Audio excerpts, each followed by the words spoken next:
Hey, and welcome to the Maria Fontana Show. I'm your host, Maria Fontana, and today we are going to talk about the importance of resting and detaching from the daily madness. So if you're new to my broadcast and listening to my podcast, I welcome you. If this podcast serves you well and makes you feel better, motivated, inspired, and feeling like you are ready to take on the world, then I want you to share, like, subscribe, and leave a review with what impact this podcast has had on you today. So today is a gloomy Saturday, and I'm recording this podcast sitting in my office. And I thought, I wanted to really talk about rest and detaching. So as a 3-decade entrepreneur, I've been on overdrive for many years. How many of you feel like you're constantly running on the hamster wheel, constantly trying to get to the next thing? I am a mom of 2. My kids are older now, but there's days where I feel like I'm just constantly rushing, going. The days are just a blur.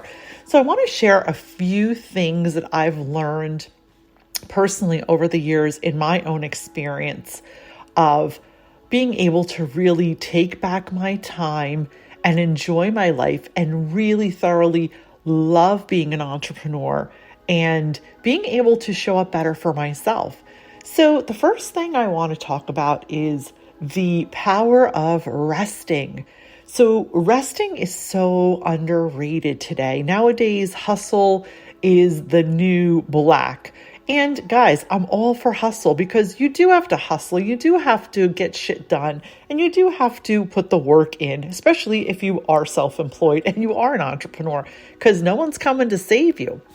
But resting to me is the golden ticket to high performance. So hear me out. When I did nothing but run around and pressure myself, I became tired. I became irritable. I became a bitch. And that did not serve me because I couldn't show up for my business, for my clients, for my team, or for my family in a way that felt good. I couldn't show up for myself in a way that felt good. So I realized one day while I was, working on myself with one of my healers and coaches, and she said, "What do you do to reward yourself? What are you doing to rest?" Do you know I had no answer to that? That day changed my life because then I started to practice putting myself in my calendar, making appointments with myself, making sure I had 2 solid days off a week to either do nothing or do what fed my soul. Now, in the beginning, this was so uncomfortable for me because I'm a doer.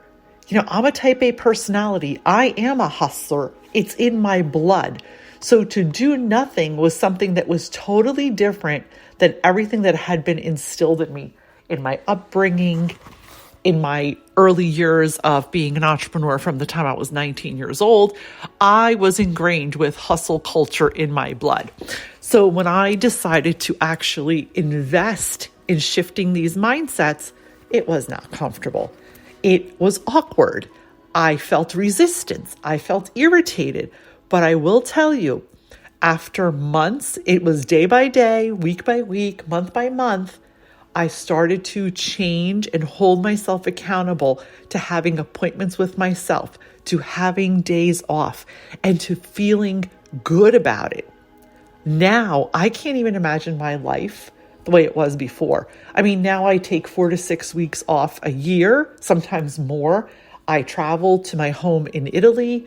I take Saturdays off. I make sure a few times a week I do self-care things, which could mean go to my favorite coffee shop and just, treat myself to a nice coffee. It might mean going to the hair salon and getting a facial or a blow dry or just getting my nails done or a pedicure. Like whatever that looks like, whatever feels good to you. And what feels good to you is going to be different for everyone. So honor what you want to do. Maybe just going for a walk on the beach or in the park or whatever that is, spending time with your cat, your dog, your kids, whatever that looks like, but put it in your calendar.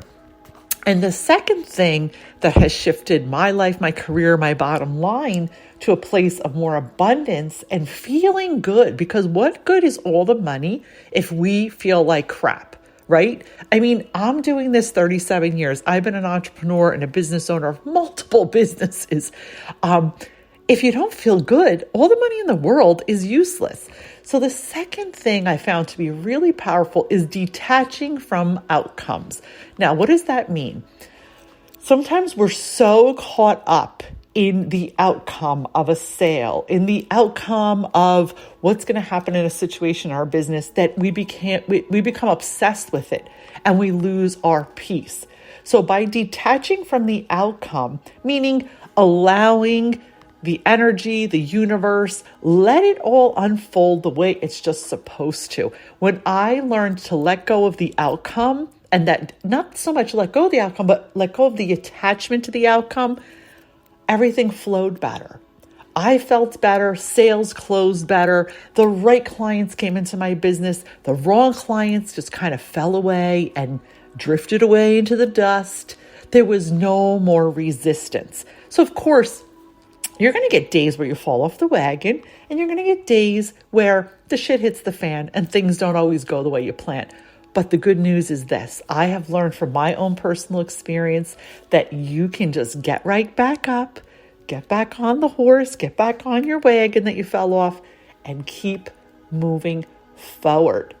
So I hope this inspired you today. If this really resonated with you and inspired you and motivated you, I want to share out this podcast. I wanted to share it with all your female entrepreneur friends and colleagues. I want you to leave me a review and let me know how this made you feel today and the impact that it had on you. Again, if you'd like to connect, I'm always happy to accept an application. The description is, everything's in the description. My website's there and how to connect with me.